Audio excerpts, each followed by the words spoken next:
Among all of the cursed and haunted objects we've seen and read about, there's always one that comes to mind, whether it's believable or not, in the modern day.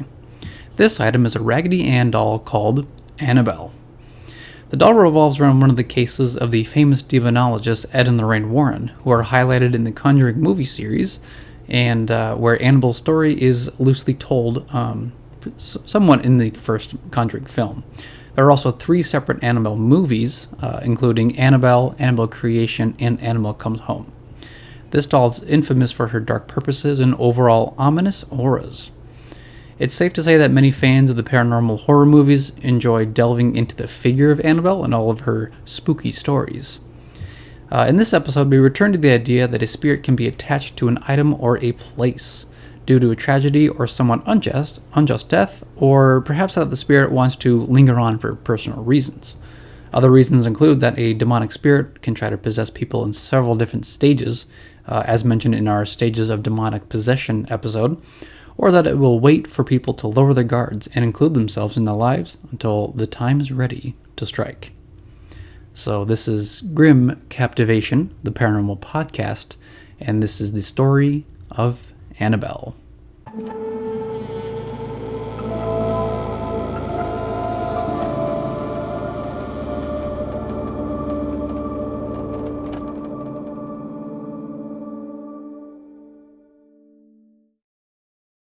For Annabelle's story, we use the source of The Demonologist by Gerald Brittle, or Gerald Brittle. I don't know why I said Gerald.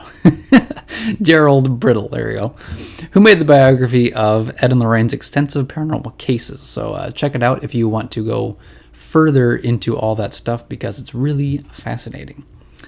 It begins first, the story, with 2 nurses who in the Conjuring films are named Donna and Angie. However, in the source of The Demonologist, their names are Lara and DJ, so I'm going to be going with that.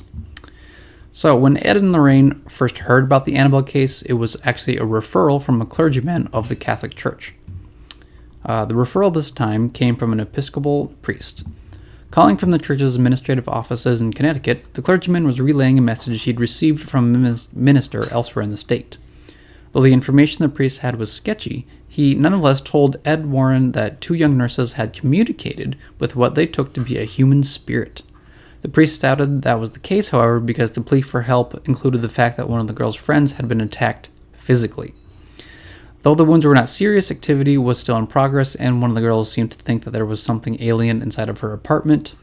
Would you, he asked, investigate the case further, and as a demonologist, recommend if any formal church action should be taken?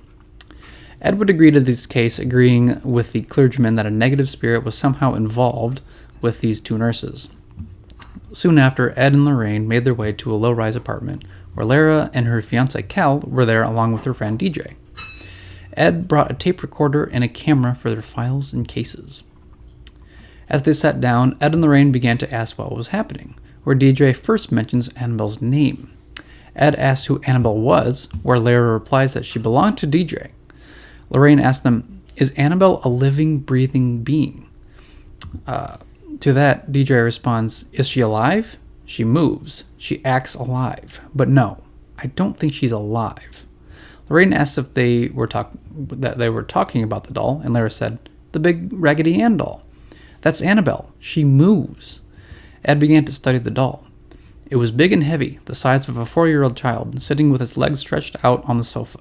The black pupilless eyes stared back at him, while the painted-on smile gave the doll an impression of grim irony.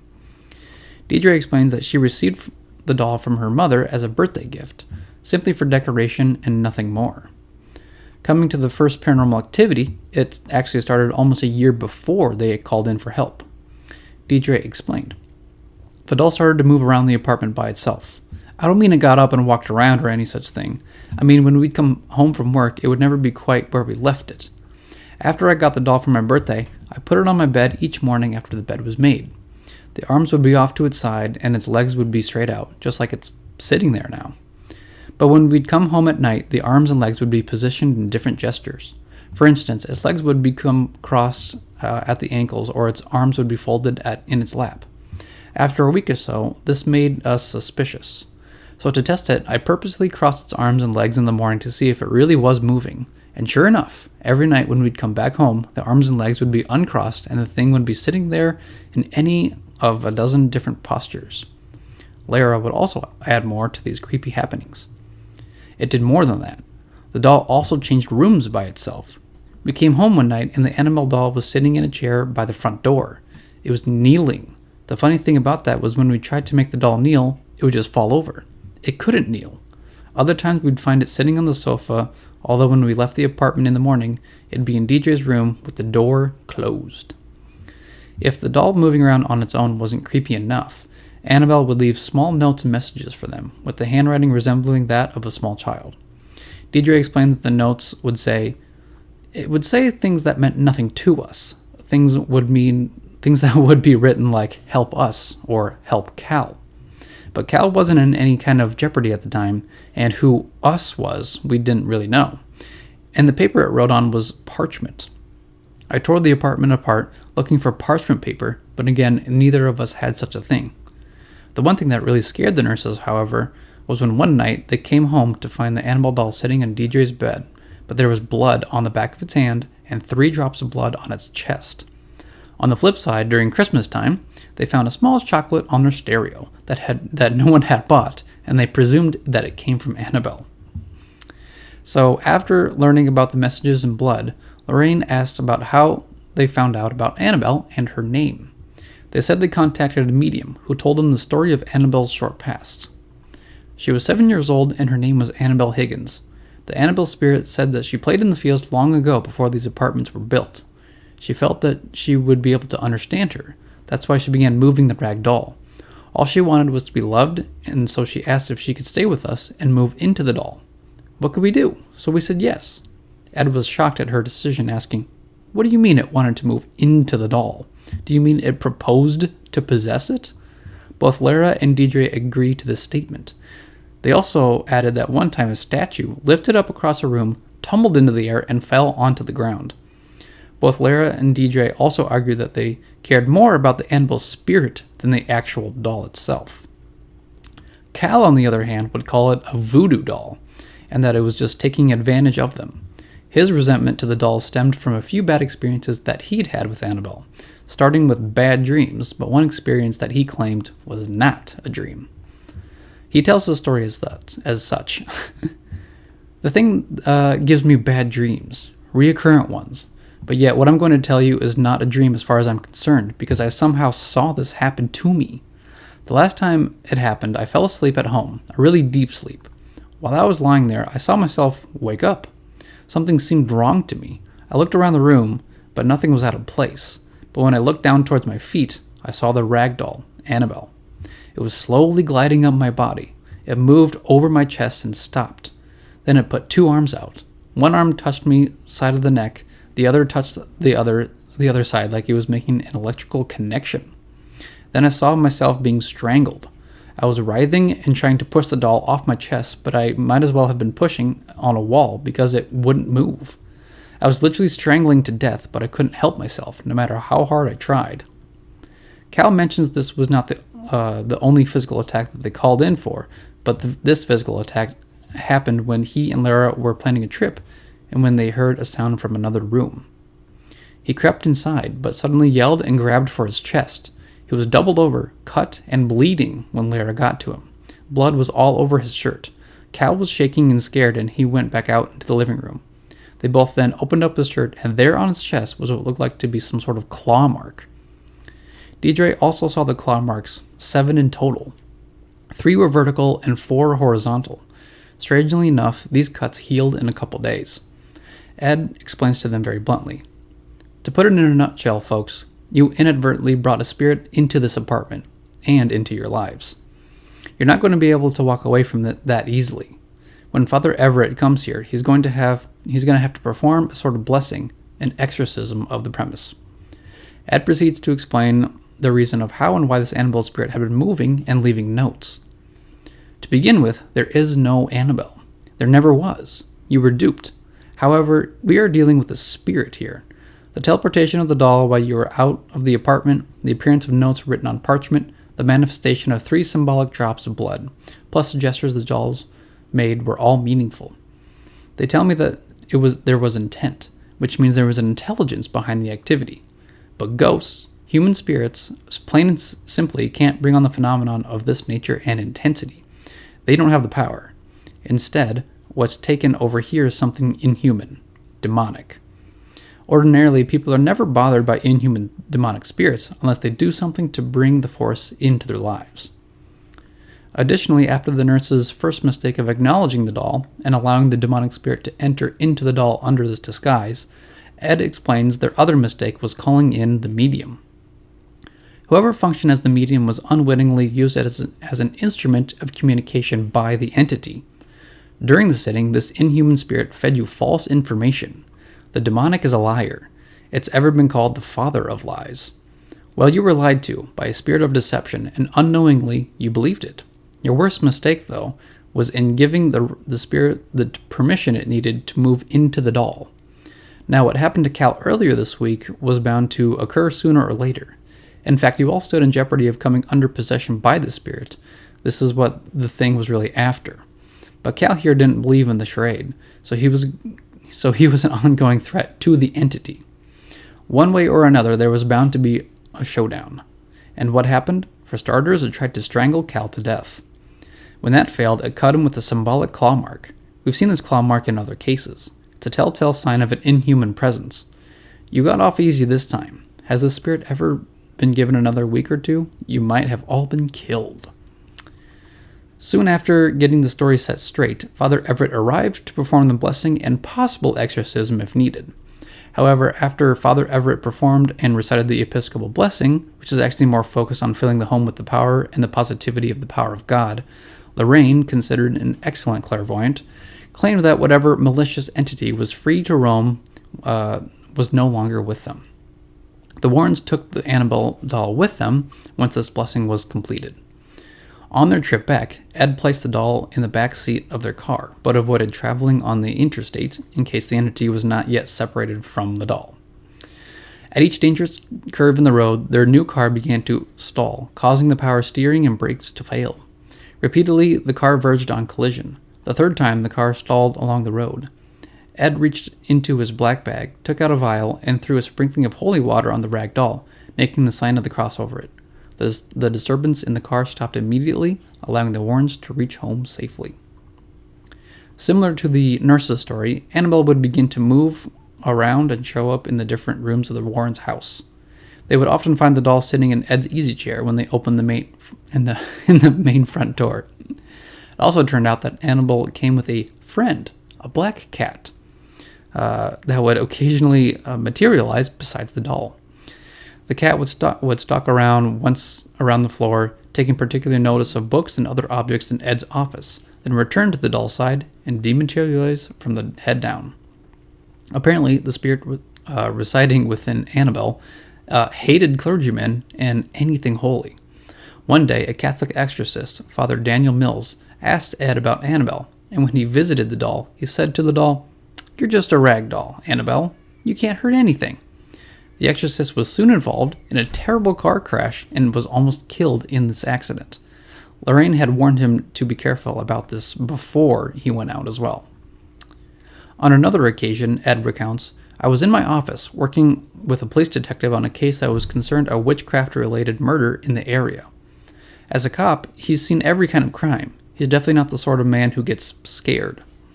While we were talking, Lorraine called me upstairs to take a long-distance call. I told the detective he was free to look around in my office, but to be careful and not touch any of the objects, because they'd come from cases where the demonic had been invoked. Well, I wasn't away any more than 5 minutes when upstairs came this detective, stark white.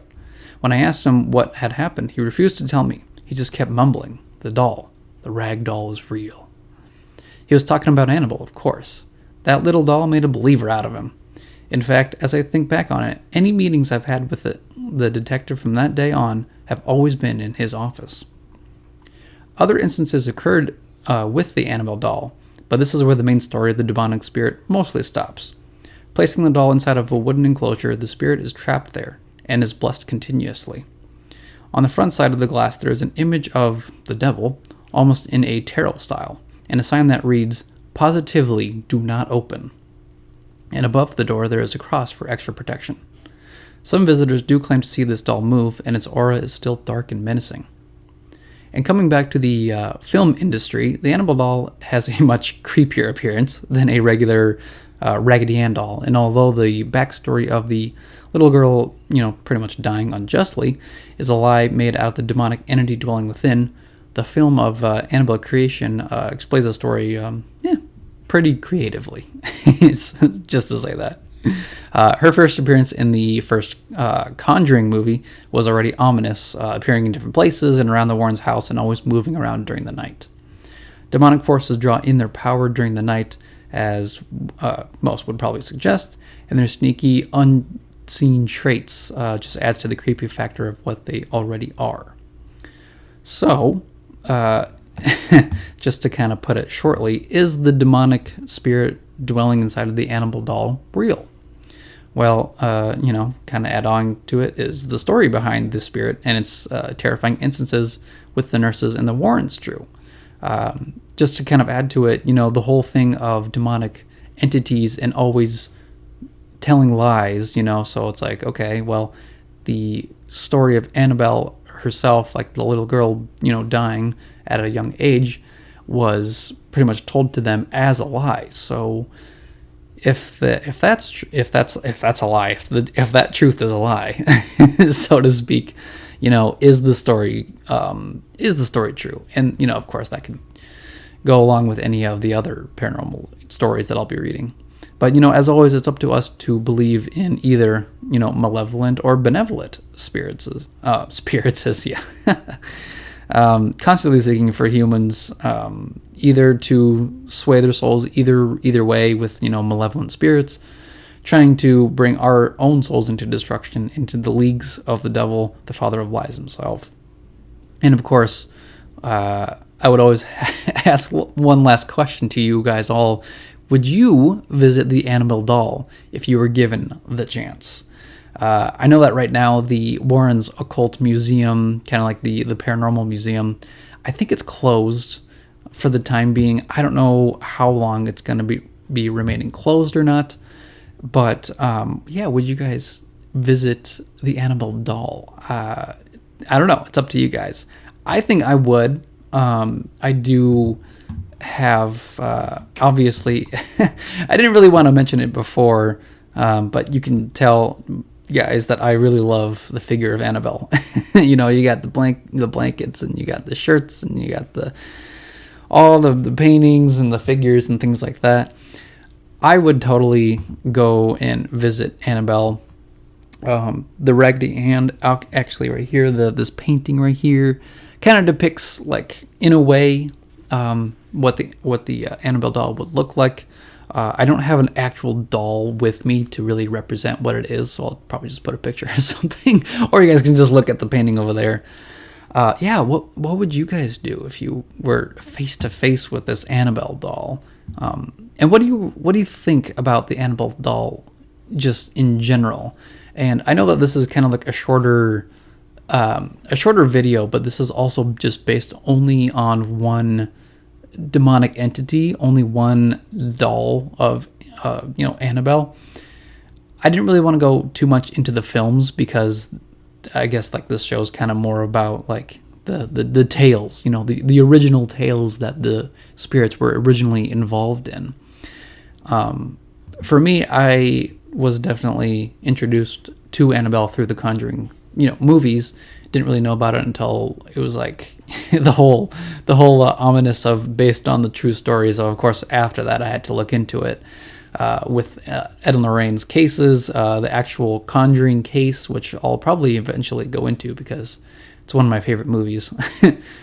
One of the things about the story about Annabelle is the whole attack against Cal, and it's not really mentioned too much into the movies, which is kind of a bummer, because if they already had 3 Annabelle movies, they probably could have gone into the actual story. That's just kind of me, but I don't know, the whole thing with Cal being attacked physically and that he was actually a threat, and I don't know if Cal was really religious or not, But if he was considered a threat, going along the lines of like demonic entities and things, I think the threats for demonic entities would be anybody who are religious or holy or things like that, because Annabelle was pretty much like against, like clergymen and holy things. And when Ed sprinkled the little holy water on her, the doll, I should say, she didn't, but like the doll, whatever the entity was, remained still until the rest of the ride. So I don't know why Cal was like a threat to Annabelle, if he was religious or not. I don't know. A few things come up like that. And then, of course, like the scratches that he received too, they just faded away in a couple of days. And I know, having a cat somewhere, he's around here somewhere, whenever he scratches me, it takes a few days, more than a few days sometimes, that, like the little scratches heal. So for this demonic scratch to like disappear over a couple of days, it's kind of odd. And I suppose like the entity within Annabelle is trying to hide itself the best that it can, move around in the night, things like that, and of course take advantage of the nurses who are there to help people. And of course they feel the sympathy towards this Annabelle spirit, quote unquote, which is actually a lie. So and then, yeah, of course, that's just kind of like my initial thoughts on all of this. Pretty much they bring over Ed and Lorraine, and they're like, oh, we'll just take it from you. And then they just pretty much get the doll blessed, and now it's okay. So, well, I wouldn't say okay, but yeah. If you guys have any thoughts or any questions about, Annabelle, the doll, it's herself, I wanted to kind of get a little introduction of what Annabelle is. There's not a whole lot to expand on from this story, just because it is from the Demonologist, the book. I don't have it physically, but I found it online, so I was reading and getting quotes from that. So if you guys want a source, it's basically from there. So I would suggest checking it out, buying it, whatever. I definitely will try to purchase my own copy of it, but yeah. I'll also go into, I guess now that the Annabelle episode is technically done. It was a little shorter, but that's kind of what I figured. I will be going into further cases of the Warrens, I suppose, over time. But I just kind of wanted to get a little introduction of what I'll be telling you guys per episodes for like cases and hauntings and poltergeists and things like that, which is further down the line. So this is more of the introduction, and I thought it would be good because it's Annabelle and I know about it. So further down the line, it'll be big cases, small cases, in between, things like that, anything paranormal. And since this is kind of more toward the back of the show, or back of the episode, you'll notice that it's just me. So both me and my wife are definitely busy. My wife is back into college classes as well as working full-time. So she's a little busy, and so we haven't really had the time to record. So I decided that I'll just be doing the show on my own, pretty much how my channel is anyway, even with the Tolkien podcast, which you should totally check out. So it'll just be me, but it'll be around the same topics, and the majority of it will be me talking, but eventually I'll have my wife on for specific episodes further down the line, depending on which topic I'll be covering. But hopefully you guys don't mind that. Likewise, I'm also going back into college classes. I'm going to be trying to wow, I can't even speak clearly. I'm going to take classes for teaching. So I'll be a teacher eventually for English. I'll be getting my master's. And so I know you guys don't really care much about that since it's the end of the show. But just letting you guys know, the length of posting will be a little longer because we will all be busy with all of that, because it is a busy time. And I have to also read through Exploring Arda, and I'm also working on writing my book. So I hope you guys understand that I'm a really busy guy. So I think with that all being said, just stay tuned for another spooky episode, and likewise, just remember to stay spooky, and I'll catch you guys in the next episode of Grim Captivation. Bye.